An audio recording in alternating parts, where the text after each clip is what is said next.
Hare Krishna. This morning we're reading from Srimad Bhagavatam, Canto 5, Chapter 9, text 13.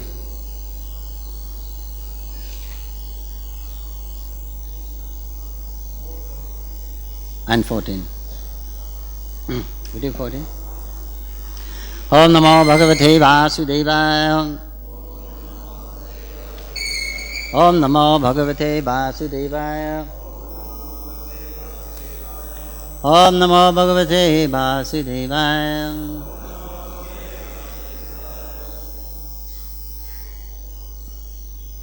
This is in prose, so I won't chant it.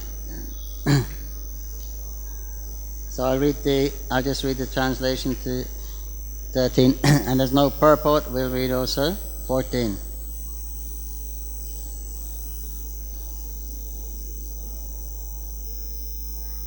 The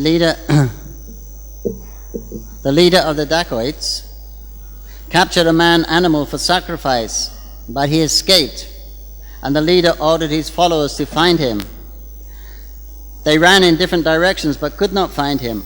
Wandering here and there in the middle of the night, covered by dense darkness, they came to a paddy field where they saw the exalted son of the Angira family, Jadabharat, who was sitting in an elevated place guarding the field against the attacks of deer and wild pigs.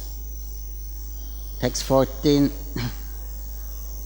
The followers and servants of the dacoit chief considered Jadabharat to possess qualities quite suitable for a man animal, and they decided that he was a perfect choice for sacrifice. Their faces bright with happiness, they bound him with ropes and brought him to the temple of the goddess Kali. Purport by His Divine Grace A.C. Bhaktivedanta Swami Prabhupada. In some parts of India, animalistic men are still sacrificed before the goddess Kali. However, such a sacrifice is performed only if performed by Sudras and dacoits. Their business is to plunder the wealthy, and to become successful they offer an animalistic man before the goddess Kali. It should be noted that they never sacrifice an intelligent man before the goddess. In the body of a Brahmana, Bharat Maharaj appeared deaf and dumb, yet he was the most intelligent man in the world. Nonetheless, being completely surrendered unto the Supreme Personality of Godhead, he remained in that condition and did not protest being brought before the deity for slaughter. As we have learned from the previous verses, he was very strong and could have very easily avoided being bound with ropes, but he did not do anything. He simply depended on the Supreme Personality of Godhead for his protection. Srila Bhaktivinoda Thakur describes surrender unto the Supreme Lord in this way. Marabai rakabai yo ichu tohara nitya dasa pratituya adhikara. My Lord, I am now surrendered unto you. I am your eternal servant, and if you like, you can kill me, or if you like, you can protect me. In any case, I am fully surrendered unto you. End of purport. Om Jnanam Tinandasya Jnanam Kalam Salakaya Chakshulanitam Tasmai Sri Gurave Namaha. Nama Om Vishnu Vadaya Krishna Pristhaya Bhutale Srimati Bhakti Vedanta Swamin Iti Namine Namaste Saraswati Devi Gauravani Pracharine Nirvishesha Shannavadi Paschatya Tesatharine. Jaya Sri Krishna Chaitanya Prabhu Nityananda Shri Advaita Garadhar Shivash Arigaur Bhaktavinda. Hare Krishna Krishna Krishna Hare Hare Hare Rama Rama Rama Hare Hare.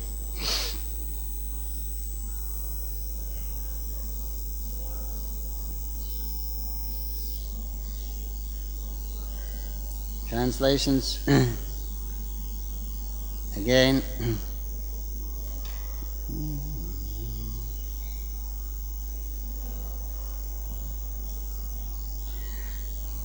The leaders of the dacoits captured a man-animal sacrifice, but he escaped, and the leader ordered his followers to find him. They ran in different directions but could not find him. Wandering here and there in the middle of the night, covered by the dense darkness, they came to a paddy field where they saw the exalted son of Angira family, Jadabharat, who was sitting in an elevated place guarding the field against the attacks of deer and wild pigs. The followers and servants of the dacoit chief considered Jadabharat to possess qualities quite suitable for a man-animal, and they decided that he was a perfect choice for sacrifice. Their faces bright with happiness, they bound him with ropes and brought him into the temple of the goddess Kali.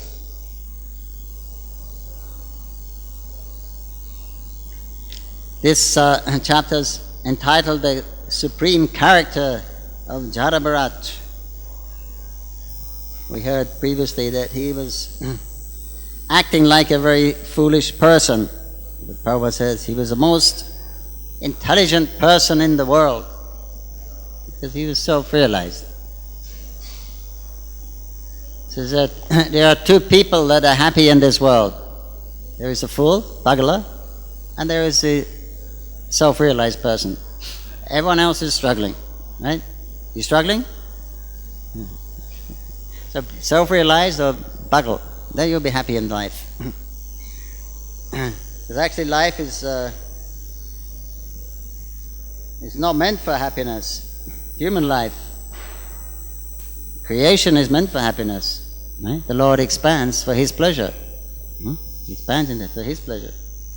But the material creation is a place of rectification.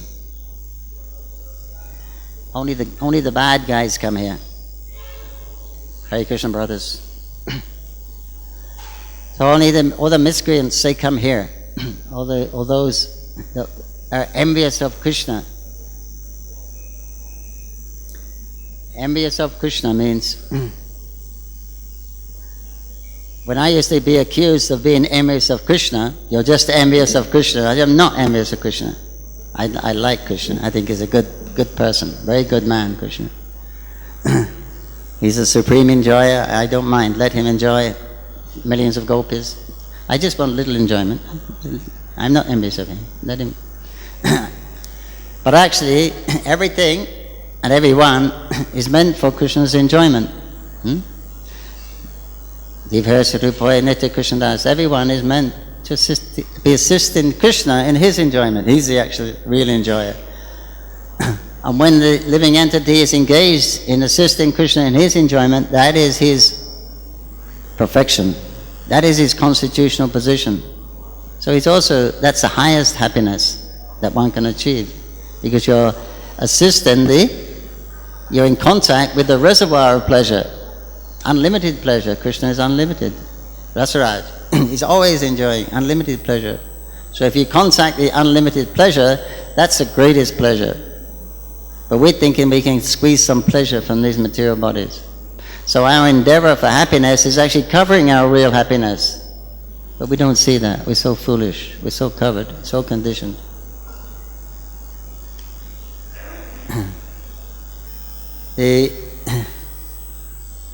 So in the material world, for the moving, living entities, there's already 4 things going on: eating, sleeping, defending, and looking for happiness.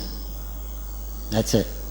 But it's common amongst all living entities, moving, living entities. They're all endeavoring for the same thing, to avoid distress and attain happiness. trying to be comfort, trying to eat easily. Easy way to eat. Right? Not fast food, I mean easy life. Easy way to eat, easy way to defend ourselves, and easy way to, a nice way to sleep, and a nice variety of enjoyment. This is what everyone is looking for. So what is the difference between a human being and an animal?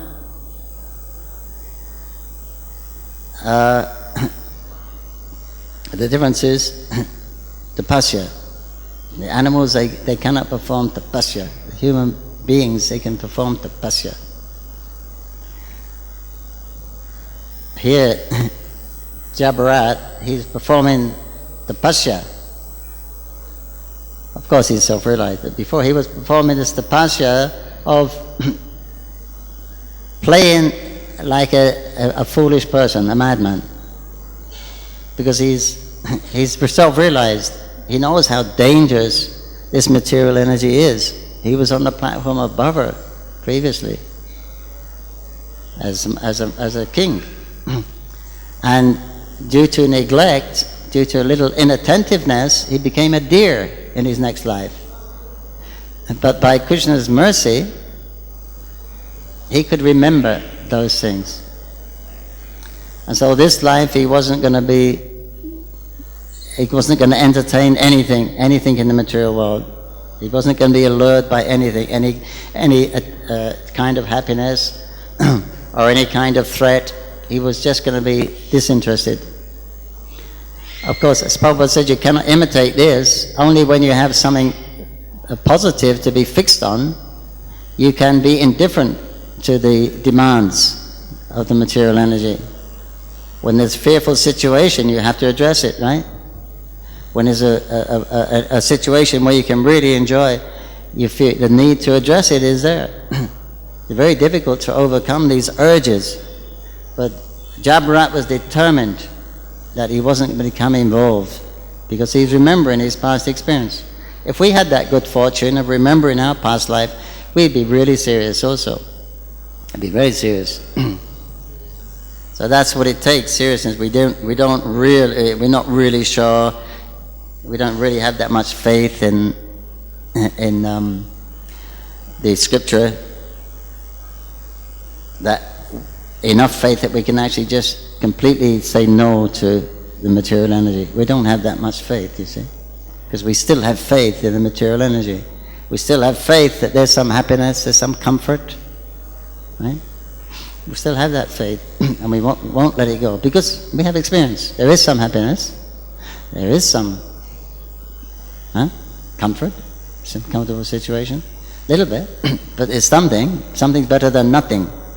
So until you've actually got a higher taste, then it's very difficult to practically it's impossible. This is tapasya. You have to bite the bullet. You have to just be grit and try to pass through it. It's a great endeavor, tapasya. Right? Difficult. Unnecessary suffering, unnecessary hardship, tapasya. Animals can't do that. There's no reason. Why should they? For what? Because they can't think of any higher purpose other than eating, sleeping, mating, defending. They don't think anything else.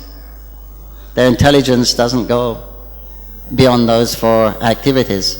So there's no tapasya there. Not necessarily, a waste of time. And why would they? But human being, he can.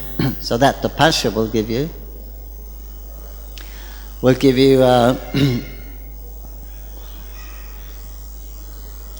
generally we practice tapasya for detachment. We try to be detached from the material energy. So especially the yogis and the jnanis, they like to practice this detachment, vairagya. Especially the yogis, they do that because they know it's maya and they don't want to involve in it. And also when the result of tapasya, one will become peaceful and one will become actually satisfied, and one will become happy also. Because what you're doing by performing tapasya means your unnecessary hardships. You're suffering before you're due to suffer. Everyone has a certain amount of suffering according to your previous impious activities. We have to experience some suffering. And we have to experience the results of our pious activities, happiness. No one can change that materially. So when you take on voluntary tapasya, you're using up your stock of bad karma before it's actually due, before it's manifest. So if you do it enough, you become very powerful. If you can exhaust your stock of karma, bad karma, by performing severe austerities, then Mayadev the material energy is obliged to you. She becomes a debtor to you. Now we're in debt to her. We have to pay back how we've interacted with the material energy in a positive way or a negative way. Now we have to get the results. We have to get the results or pay back that. Right? Karma. But if one goes really austere, then material energy can't function with that particular person. It's not in the books, you see. Just like Hiranyakashipu, he performed such severe austerities, right? Such severe that he let his whole body be eaten up. In Satyuga, he was keeping his life inside the marrow in his bones. So austere. And because of that, the heat from his head was disturbing the whole universe. And Lord Brahma, the chief, had to come here and say, the demigods were complaining. It's getting very uncomfortable. The heavenly planets are becoming uncomfortable. So what is this? This is not time for the pralaya. It's not in the books what he's doing, such austerity. And so then Lord Brahma came and said, I'm very satisfied with your penance. No one's ever done this kind of penance before. Whatever you want, you can have. He didn't ask. He didn't say you deserve this or this. Whatever you want, you can have. I'll give you. Whatever I can give you. So that's the result of tapasya. Then he became very powerful. And with no suffering. Right? He got a beautiful body, strong body, a long, tremendous life. He couldn't be eternal, and powerful, and he began to control everything and enjoy it. This way he was acting like God. He was controlling and he was enjoying. There was no suffering for him. Because he'd suffered everything before he was actually due. Unfortunately, he was doing it for himself rather than the benefit of anyone else. So then the Lord very quickly finished him in the form of Nrsingadev. But that was a result of his tapasya. He became so powerful. Of course, no one can do it nowadays. Prabhu said there'll never be another demon like Hiranyakashipu. So here, but Jabarat, he was just acting like a foolish person because he didn't want to get involved. Although he was born in a good family, Brahmin family, his father tried to train him in various ways, but he would just, whatever his father said, he would do the opposite. He just didn't want to. He thought this is the best thing to do. Then they won't bother with me. They'll see there's no hope for me. Then they'll just let me live my life. Then I can remember Krishna, chant Hare Krishna, or whatever his particular process was. Remember the Lord in our heart. At least he's perfectly self-realized. This is we're describing the supreme character of Jabarat. Who would like the supreme character? Huh? He wouldn't be very popular in this world. This chapter wouldn't be a very popular chapter in the secular life. This is you display your supreme character by not contributing to the world.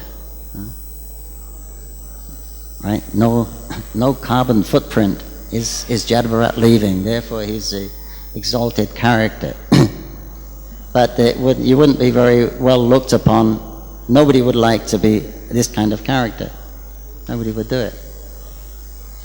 He's ill-treated. He doesn't take any offense even to people. He's free. He's completely free from this duality.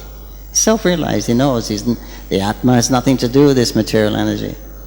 It's just a world of names and forms and pictures. The soul has nothing to do with this. But that's the ground zero of I am this body, you are this body. The purpose of life is to enjoy the senses of this body. And how to do it. This is every nation in the world is believing like this, and everyone they're teaching everyone like this. This is the purpose of life, right? To be happy. Resolve the problems and be happy. That's solution, you see. How long can you do it for? Everyone is suffering from the Abrahma, Bhuvana, Loka, from top to bottom, Krishna says, all suffering. All suffering because they're not experiencing that Sat Chit Ananda. That's our actual nature. We're not experiencing that nature. We don't experience it in relationship with Krishna in the spiritual world. So you're suffering. Wherever you are, you're suffering. If you're not experiencing that nature, your true nature, Sat Chit Ananda, you're suffering. It's a loss. But because Krishna has taken away that remembrance of our true nature, we're saying this is good, that's better, this is better than that, this is better than that. So therefore we make our goals in life to achieve this. But what is the value? At the end it's all taken away. You work hard to get it, you become attached to it, then you have to leave it, and it's suffering. So you suffer to get it, you have to suffer when you leave it, and a little bit in between you can trying to squeeze some enjoyment, or trying to maintain it. It's so difficult. So difficult. The sacred life is so difficult in material world. Krishna says. But because we don't know any better, we think it's not so bad. Life's not so bad. Don't be negative. Be positive. See the positive side. But how many people actually, because nowadays you don't have the joint family, everyone wants to be independent.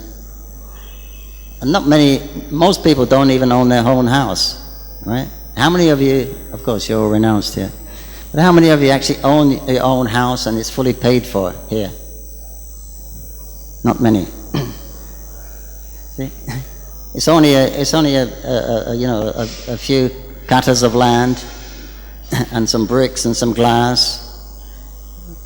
Just to get in a whole lifetime, just to own a piece like the piece of bricks and mud, and it's difficult. Just to own that. So work so hard for that. And then to maintain it, it's always deteriorating. And to maintain then you have your responsibilities to your family. Then you become attached to them. You become attached to one material body, in the form of your wife or husband. Become so attached to it, and as a result of that, so many more little bodies become attached to them. So much responsibility. You have to work for them, keep them, educate them, keep them well dressed and good health. Some so attached. Difficult. It's a struggle. Not easy to raise a family, to keep a house. It's a struggle. A brahmachari struggle. They roll their mat out at night and lay down on the floor and go to sleep. Sometimes the electric goes off, they're suffering. Everything's difficult in the world. But because you don't know anything better, you've forgotten our actual what real life is, then we think life's not so bad. Prabhu says you take the worm from the stool, he'll crawl right back. That's his home. Happiness. So like that, because we don't know what is actual happiness. The Prahlad says this material life is very troublesome. He said half the life you've practically wasted in sleeping. Say you live for 100 years, so half your life you practically sleeping, so you got 50 years. And out of that, the first 10 years you're just foolish, playing around. Then the other 10 years spent in education and things like that. And then, so that's 50, that's 50, 60, 70. Then when you get old, the last 20 years of your life are no fun. 80 to 100 is no joke. What can you do? 80. You're suffering now, this, that, and the other. We're 70. You wait, 80 comes. 50 is actually old. So in between, so that's, you got 10 years. 70, 89. Yeah, you got 10 years of actual prime time. Then there's so much responsibilities to maintain and enjoy. Our business is to enjoy, idea is to enjoy life. But how much do we get out? How much real time do we get to enjoy? So you get like 10%. If you work it out from the daily, by the time you get up in the morning, when you wake up, you have a problem, right? You've got to go to the bathroom. Problem. Pain. You got to relieve yourself. You got to take a bath. Problem. You get sick. You got to put on some clothes which people think you should wear. You got to conform. And you have to eat something, otherwise problem, pain. So you do it. You do everything before the pain comes. Then you're considered successful. Right? You eat before you get the pain comes. Right? You take your bath before you get sick or smell. Then you're a little peaceful. It's the first thing in the morning. Then what? You've got to go out to work, right? Or prepare for work. College, 10, 15 years of education, so you can get a better job. You can get some figure, title behind your name. You can get more money. Then you can enjoy better, intelligent. And then you come home when the sun is going down. Then you have to take a shower, tiffin, and then you can, now you're with your family. You got your money, you pay for the day. The sun is going down, just going down, and now you're happy. It's 7 o'clock at night. Now you can be with your family. If everything's okay in the family, the kid doesn't have a toothache, she's crying, the baby's crying, or the roof leaks, or someone stole this, or someone stole your phone and your computer crashed, and don't worry, forget about those things, but just in case, everything's good. You got 7, then you take your dinner, 8, 9, 10, 11. Then sleep. Get down, lay down. So out of 24 hours, you get 4, right? 25% actually enjoying. All the rest of the time is going in eating, sleeping, and defending. You're forced to do those things. So that 70%, you're forced to do just to maintain. And then you get that little 20% enjoy. It's not a very good deal, material world. Right? Material life is not a very good business. Well, why you all that time just for a little what you get back out of it? But because there's no alternative, it's not. No, it's okay. As long as there's somebody worse off than me, then life is okay. And you can always find somebody worse off than yourself, right? At least I've got a house. It's these poor people, homeless people. I'm feeling okay. These people are so hungry. I'm feeling okay. As long as there's somebody worse off, then you're feeling okay. But if you're living in the best apartment in town and you've got the biggest business in town, but if everyone else gets more than you, immediately you're miserable. You haven't changed. Your situation hasn't changed. You still got a big apartment. It's the same apartment, but everyone else has got a better apartment and drives better cars and got a better business than you. All of a sudden, you're miserable. That position that you was considering happy before suddenly changes into miserable because everyone's better than you. So that's what it is. If people are worse off, as Bhaktivinoda Thakur says, not this one. Others suffering is my happiness. When I see others suffering, that's my happiness. When I see others miserable, that is my happiness. When I see others happy, that is my misery. Because everyone wants to be Lord. Everyone wants to be on top. Everyone wants to be God. So that's the idea. Material world, everyone wants to be master here. So when we see people lesser, then we feel okay. When we see people greater, then we feel discouraged. I still got more to go. So the joke is everyone wants that position, and the joke is nobody can have it because Krishna's already got that. So that's illusion, Maya. So okay, I can't be God. Let me control a little bit the space. Let me control my wife and my family at least.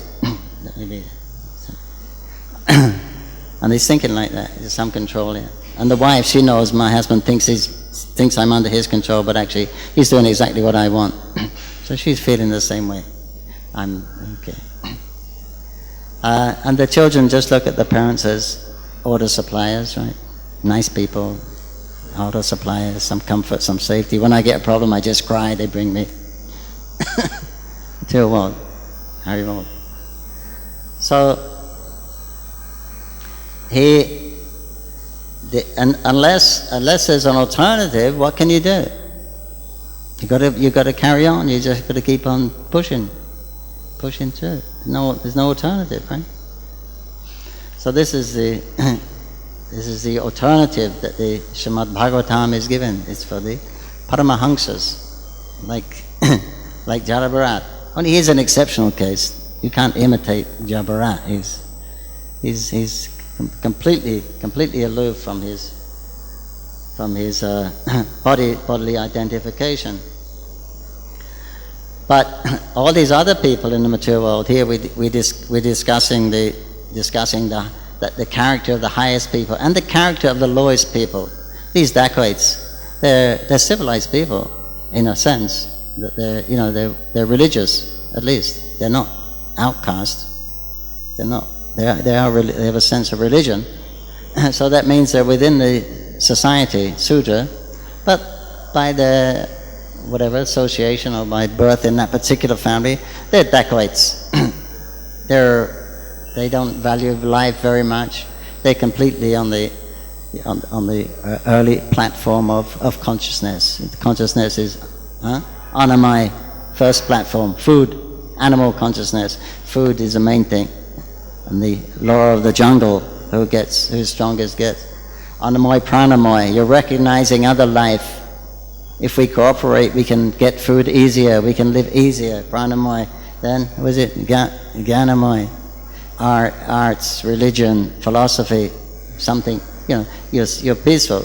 You're cooperated together, your life made a society. It's easier to live when you cooperate, pranamai. Then you can think about other things, not just defending. Now you're enjoying. Then art, philosophy, religion, that comes.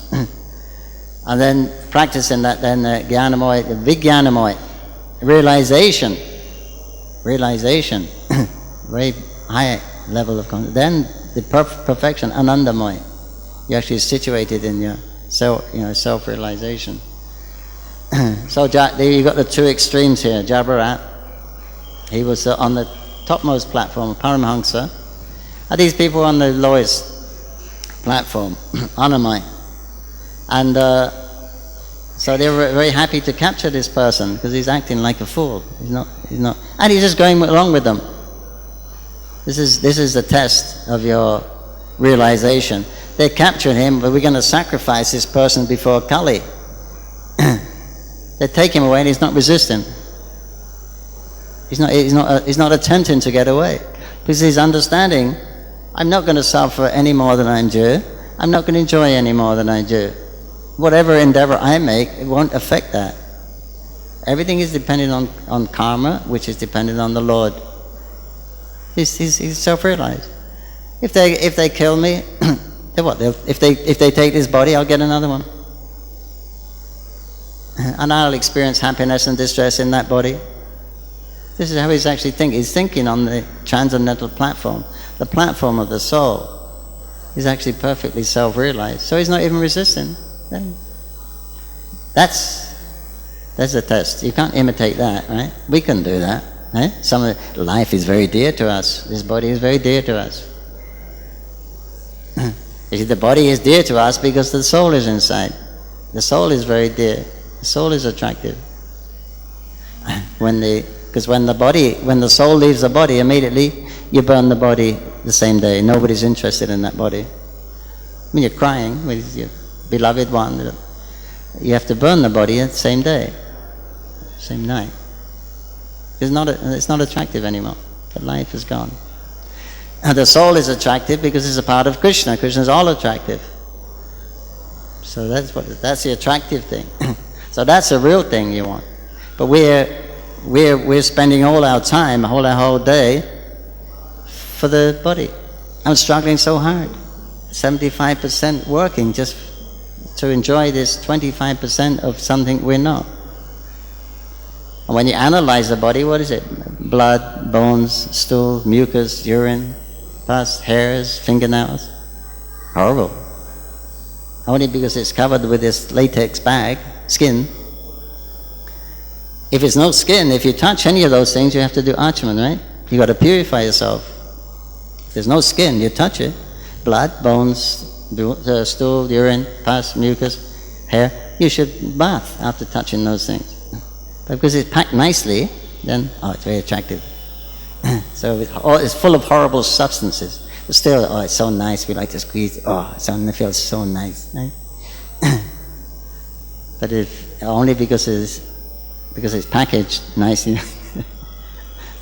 So that's the experience. That's how Maya works. That, yes, life is. You can't enjoy life. We can't enjoy this body. Hare Krishna. So this is we're on 5th canto now. So we got through the preliminaries.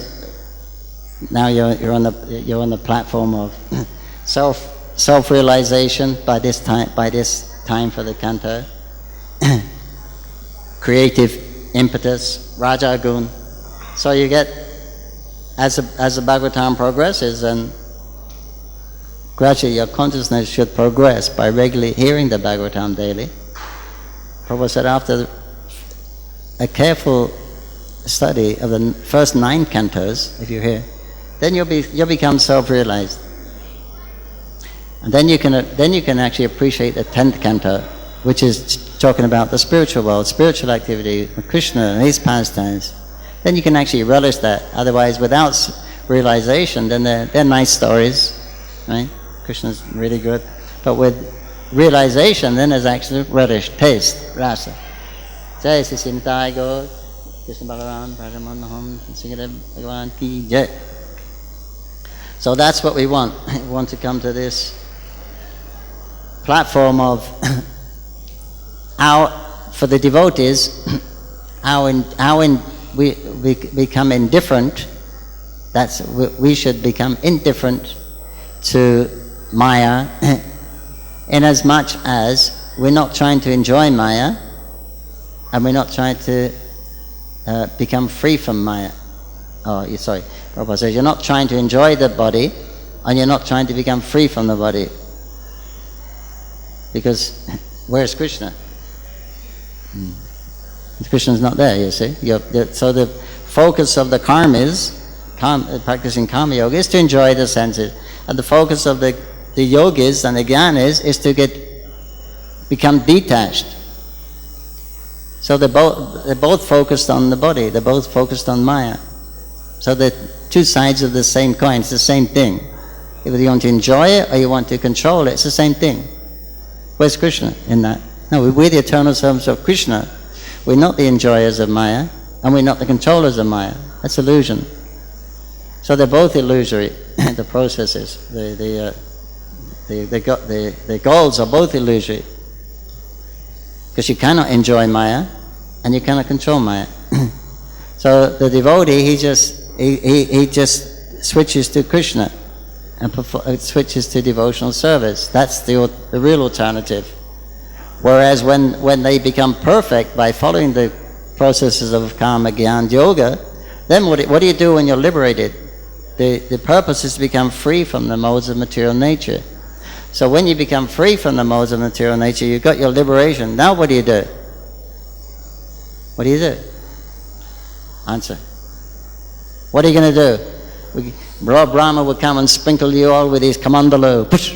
You're all liberated. Okay? What will you do now? Huh? Serve Krishna. Very good. Yeah. So that's the real thing. It's what you're supposed to be doing.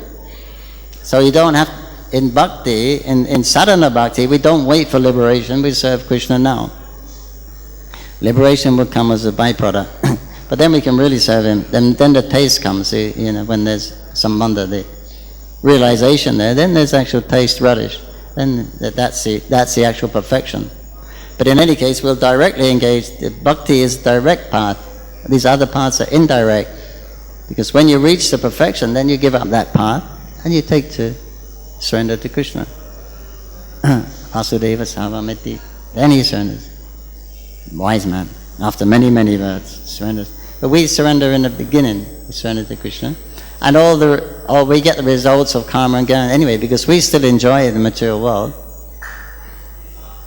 We enjoy prasadam, right? We enjoy dancing. We're enjoying through the senses in bhakti.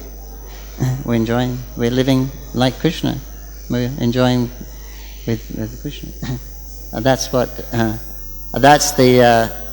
That will be the ultimate perfection of the soul in the material world, when he utilizes everything for seeing Krishna as actually the proprietor and the enjoyer. When we think we see something, we say, "Oh, that would be nice. That's nice for me." That's the first point of envy. That translates into envy of Krishna. It's a very small thing. Oh, that's nice. But that belongs to Krishna. That should be offered to Krishna. Everything is his energy. Everything is his. So everything should be utilized in his service. So when we say, "Oh, that would be nice for myself," and we're forgetting Krishna. We're the servants of Krishna, but we want to enjoy our master's property for ourselves. It's not very nice. Not very nice. So we have to always remember Krishna in everything. Everything is meant for Krishna's pleasure. And we are meant for Krishna's pleasure. That's our Sanatana Dharma. We're meant for Krishna's service. Everything else is illusory. But we're chasing the illusion. The pleasure we are chasing is actually covering the real pleasure of our eternal relationship with Krishna.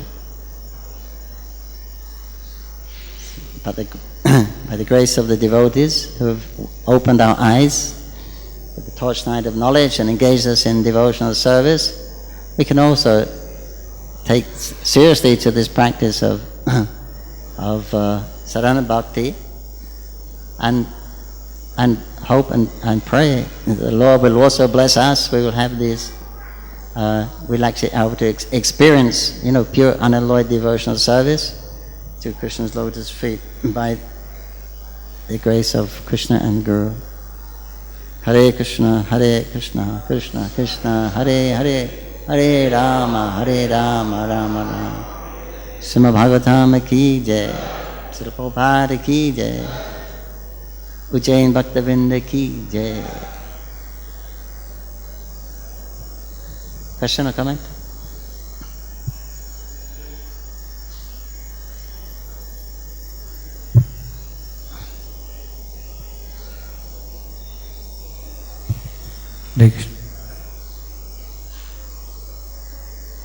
You mentioned that para dukhe sukhi, when we see others are suffering, we become happy. And especially sometimes it happens when we see other devotees are suffering whom I don't like, or with whom I have some conflict or problem, and when he suffers we become even more happy. So how to get rid of this mentality? Well, if you're living in a world of friends and enemies, that's already duality. If you think here's my friend, here's my enemy, then you're going to get the reaction from that. You'll feel happy when your enemy's in trouble, and you're going to feel distressed when your friend's in trouble. So you can't. The material world is a mechanistic thing. You can't think, I'll just take the good things and not the bad things. It's like in India, they're following the Western culture a lot. They think, we'll just take those things but leave them. But no, it's a package. The Rajagun comes with all those things. You can't have, it's a ragistic and Thomistic way of life.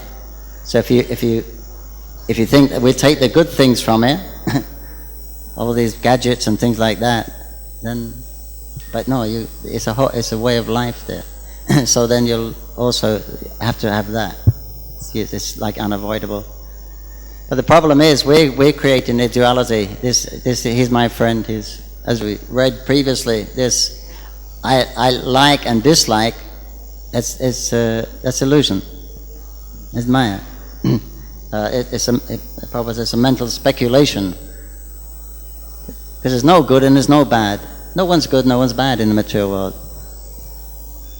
I mean, materially speaking, there is good and bad. Obviously, here, Jadbarat is good, the Dacoits are bad. But the material world is inherently bad. It's a place, Abraham, from top to bottom, it's bad. Krishna says, as Krishna's opinion, it's bad. It's suffering, place of misery, Dukkalaya. From his perspective. From in the perspective, this is better than this. Swaga is better than Patala. It's better, right? But from Krishna's perspective, it's all bad. Because this is real life, this is real happiness. This is prison. So first class prisoner, second class prisoner, third class prisoner. What was it? Which is best? You want to be a first class prisoner, second class prisoner? You get first class prisoner, you got more facility in the prison. But what is best, actually? Yeah, they're all bad. They're all in prison, you see. But when you're in prison, you think, oh, this is better than that. This is conditioned. So when you don't see the big picture, then you start to create these dualities. And it works. This is karma. Dualities works like that. You can't avoid that when you make friends and enemies. So Krishna's advising, like Jabrat, you see everyone equally. This is a practice. You can't imitate that. You know. But you try to see equally that everyone is a spirit soul, everyone is actually the eternal servant of Krishna, and according to their karma, according to their neglect of Krishna, or disobeying Krishna's orders, some have dogs' bodies, some have plants' bodies, some have human bodies, and some have deva's bodies. It's due to their misuse of their independence, or the proper use of their independence, one gets a higher or lower grade. But that's all that's going on in the material world, so we should try to see that, this spiritual reality which is actually going on. And the saving grace is we got to bring Krishna into our lives. We got to put Krishna in the center, hear about Krishna, chant about Krishna, remember Krishna, service to Krishna and his devotees. That's what we have to bring back, try to bring that in the present. Otherwise you're subject to the world of duality, there's no other option. And we're already in that, that's our ground zero, we're born in this world of duality. I really think I'm this body. I really think I'm the doer. Who's doing this? Who's doing this? Huh? The conditioned soul thinks himself the doer of activities where actually everything is carried out by the modes of nature. 33 crores of demigods, what do you think they're doing? So they're allowing movement, they're allowing the expression, they're doing it, material nature. We cannot move one atom. The soul cannot budge one atom. Not 1 millimeter. You can't move one atom. It's not our, Krishna says, Devashi Mama Maya. It's under my energy. It works under my direction, not our direction. But we have this freedom, and I'm desiring to pick up this, and I pick it up. It's me, obviously. But if it's not sanctioned, I can't do it. If that potency by the day is not given, I can't do it. But okay, I am this body, so use this body to chant Hare Krishna. You're flapping around for 25 minutes like a fish out of water. You flap around for some time and then you die. That's human life. So you're flapping around, you chant Hare Krishna, you put tilak on your body, you take prasadam, you chant Hare Krishna, flap around for 10 minutes, then you leave the body, go back to Godhead. That's all. Just bring Krishna into it. You can't, you're stuck in this body, we can't deny it, you see. But we got to try to change. If we are identifying with the body, then we utilize it in Krishna's service and everything in Krishna's service. That's the beginning process. I think I'm this body. Sanatana Goswami said, Amiki, he told Mahaprabhu, people calling me learned, Pandit, I think I'm learned, but actually I don't know who I am. So whatever you are, whatever I am, Sanatana says, Some say I'm the body, soul. Some say I'm the mind. Some say I'm the body. I don't know who I am. But in any case, whatever I am, I'm using that in your service. So whatever our consciousness, whether we're the body, whether the mind, whether we're the intelligence, whether we're the soul, we use that in Krishna's service. And that will purify everything. That is the process of Vaidhi sadhana. But we're in the world of duality, so, and so when you switch the fan off, it takes some time for the fan to stop. So like that, when we come to Krishna, when we surrender to Krishna, sincerely trying to surrender to Krishna, but still those habits are carrying on, still that conditioning is going on, we still think, feel it the same way. We're just trying to replace it with, different desires, superior desires, but still that's, so that you have to tolerate.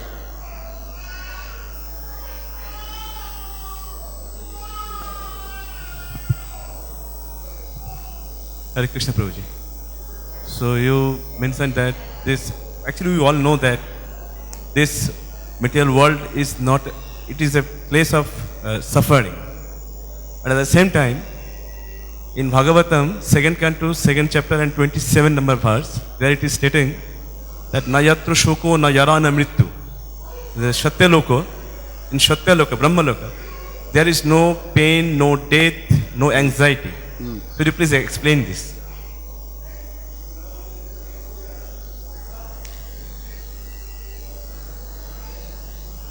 I told it one time, I tell you again, that from this perspective, you go to the heavenly planets, or Brahma Loka, there's no old age, no disease, no death, because everyone goes back to Godhead from there. So no rebirth.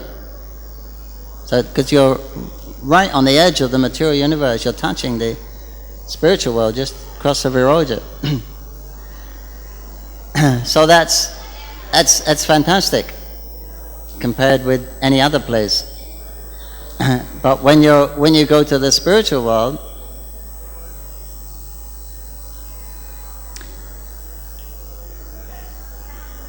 then you're gonna actually be situated in your eternal constitutional position with Krishna. But in Brahma Loka, you're still dealing with your identity. I mean, it's very fine, very high.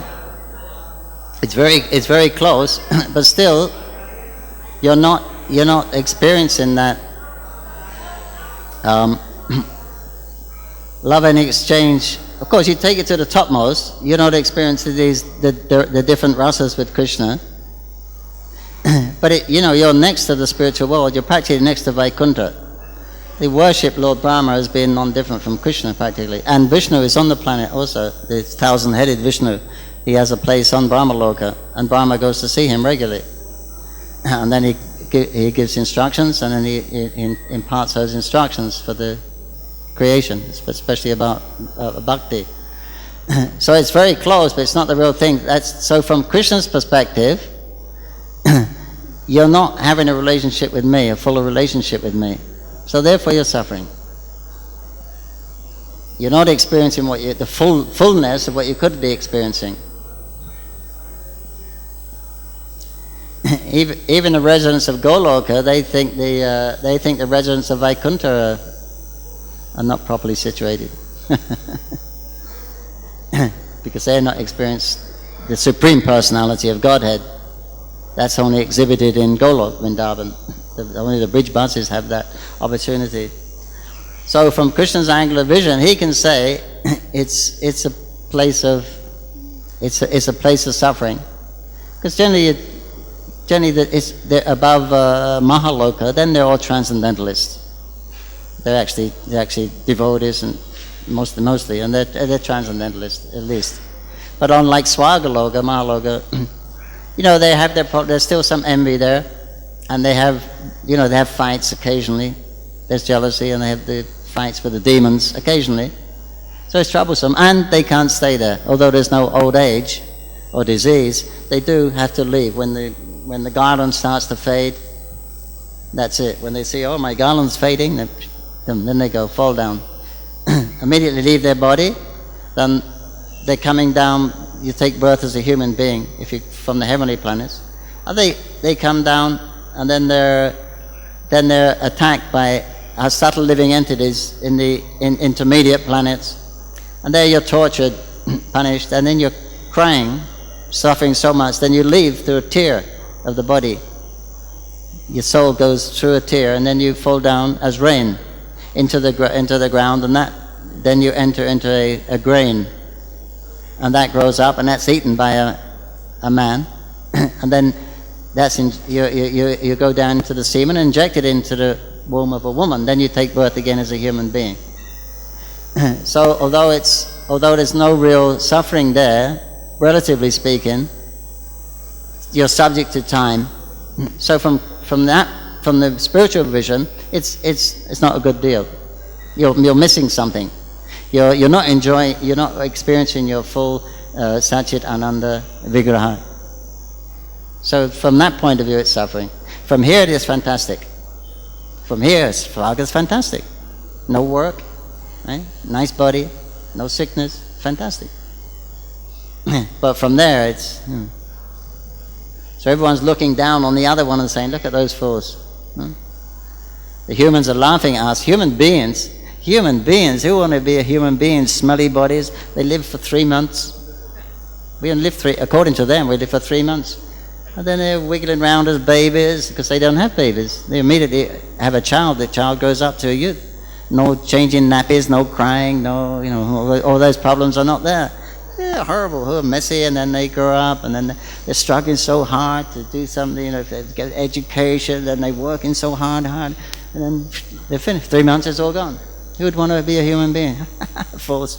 Then above them on Tapaloka, they're those stupid demigods, wasting their precious form of life, enjoying the pleasures, and they don't know the meaning of life. They're transcendentalists. Then so everyone's looking down on everyone and thinking, So same thing. Krishna's looking down and says, oh no, you're in a prison, in Durga fortress. It's not a nice place. So from that angle of vision, it's suffering. But relatively, there you got good and bad. Don't come back. Go there. Okay. Okay, one question. One more.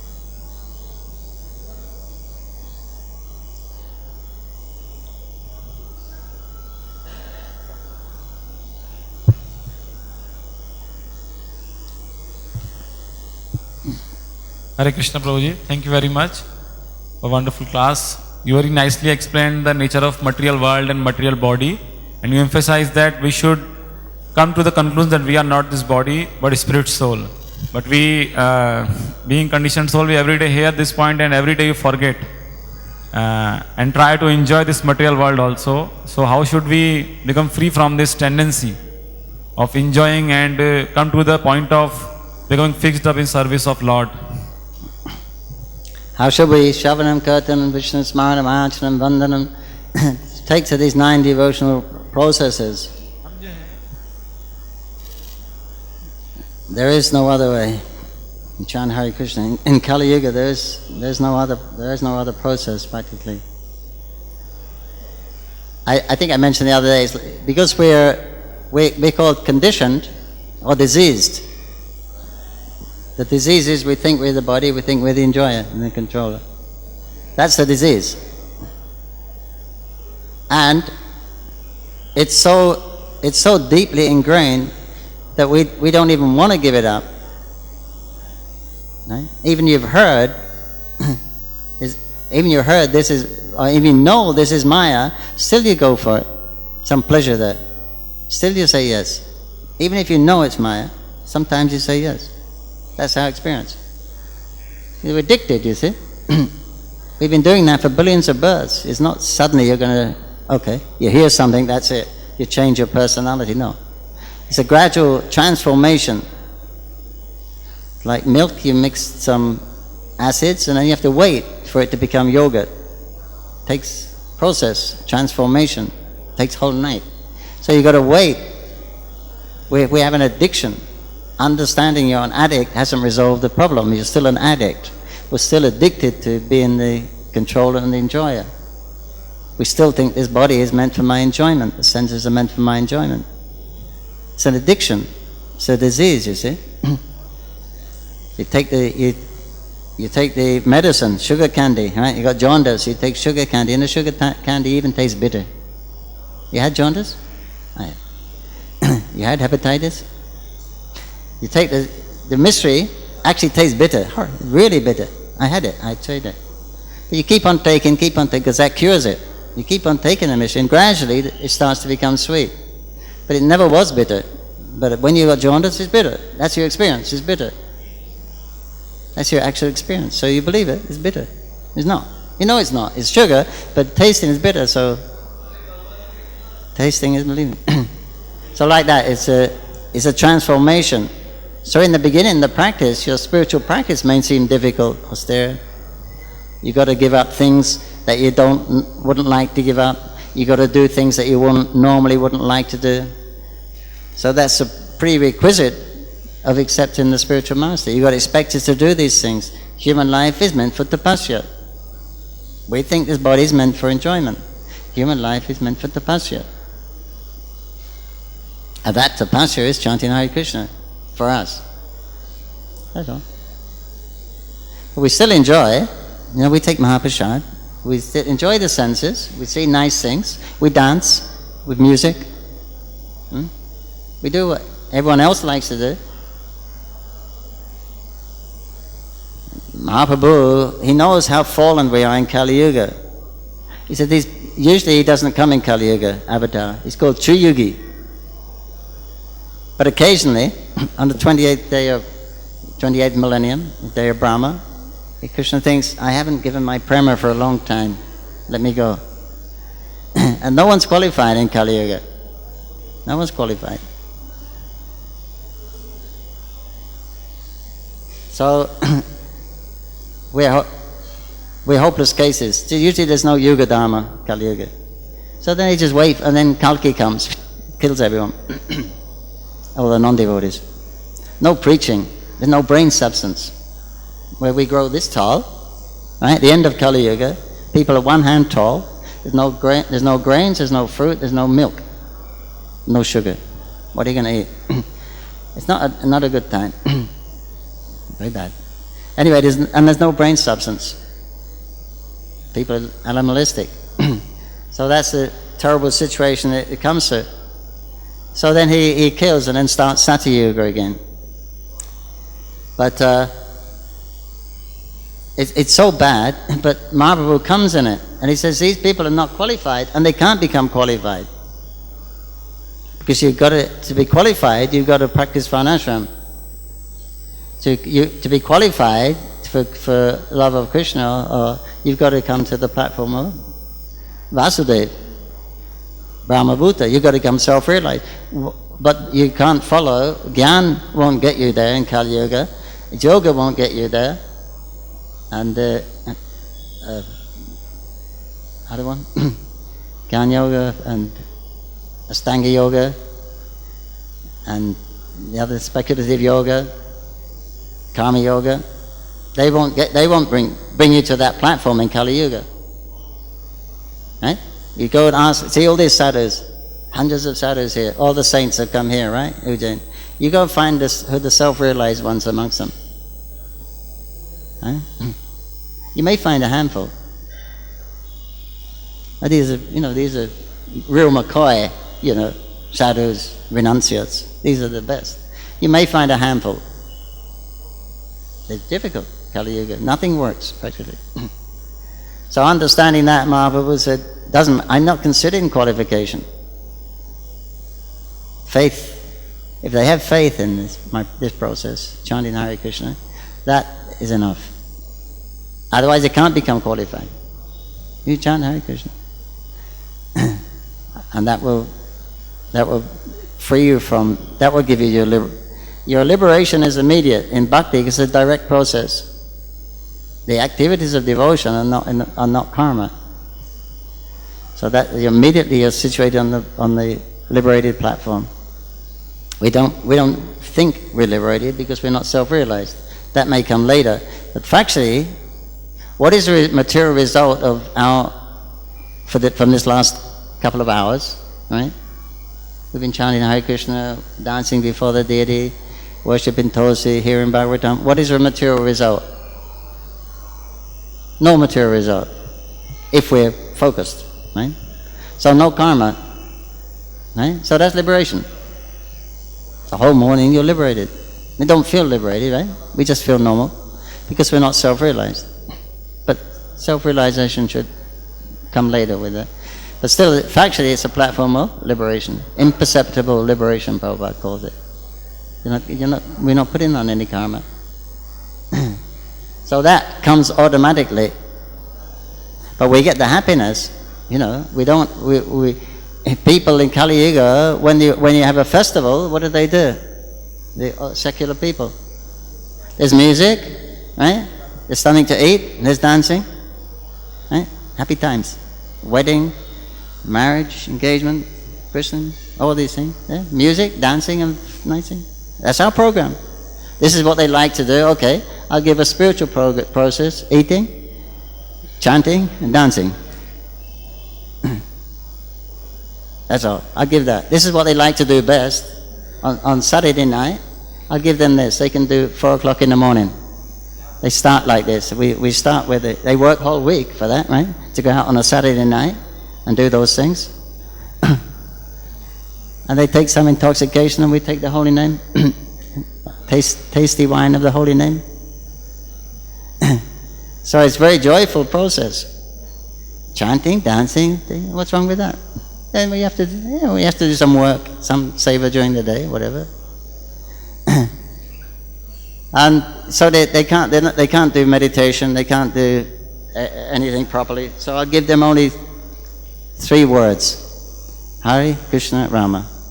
That's all. How can it get any easier? How can any process be any simpler than this? 3 words. You take prasad, you get energetic, you dance, and you chant. When you get tired, you take more prasad, get more energy. How can he make it any simpler than this? So that's what he's given, because we are totally unqualified. At least do something you like to do. Hey, do this. If you can't do that, you won't be able to do anything. If you can't even do this, you won't be able to do anything. So we should just be grateful, rather than thinking I'm unqualified and lamenting like that. We should understand that we're unqualified, we're fallen, insignificant. And then we should be grateful for the wonderful opportunity, a direct engagement in the path of bhakti. And realization, we hope, will come later. And then with that realization will come the taste and what we want, the happiness that we're actually looking for. But we should be grateful right now. Even we condition, even we make mistakes, even we say yes to Maya, still we should be grateful that we've been saved, we've been picked up, we've been given this mercy, even though we're not deserving. So mistakes must be there with suffering from these imperfect senses, etc. But as long as you don't stay off the path, even if you fall down, get back and carry on. You fall down, get back and carry on. Okay. Thank you very much. Even if you're the body, do it. Hare Krishna. Hare Krishna. Jai Shri Prabhupada.